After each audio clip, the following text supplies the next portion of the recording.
the idea What that people is more against the mainstream than hip hop? I mean, let's that's it's yeah, truth. And here's the thing too. absolutely.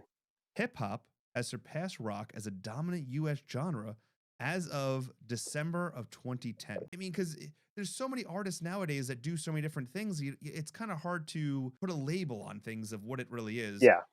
And the idea that rock and roll is defined by instruments, I mean, that's stupid. I really think that rock and roll is defined by like attitude, influence, and like cultural disruption. Like I think Mm, hip hop carries rock energy today more than ever, especially when it comes to a political landscape, landscape. Fucking, I can't. landscape, Political, yeah.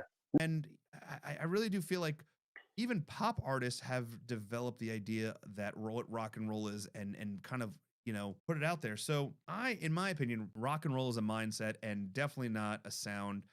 And I think that rap in its own sense really started bending the idea of what people thought was rock and roll.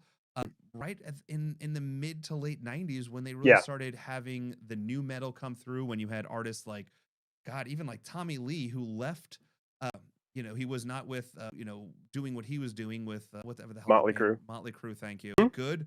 No. Methods of Mayhem was not good, but it was a way that he showed that you can mix things together. Lincoln Well, I Park, mean, yeah, new metal. I mean, Corn and Limp yeah, Bizkit and and System of a Down and all of these System and or in not Sonic Youth, but and Rage Against the Machine. I mean, we had all of those groups experimenting with this idea of hip hop mixed with rock and roll, and and it all kind of started in the mainstream with Aerosmith and Run DMC and Walk yeah, This Way. I mean, and there's always been hip hop has always had a connection with rock and roll. I mean, I think it goes back to that Aerosmith and Run DMC collaboration.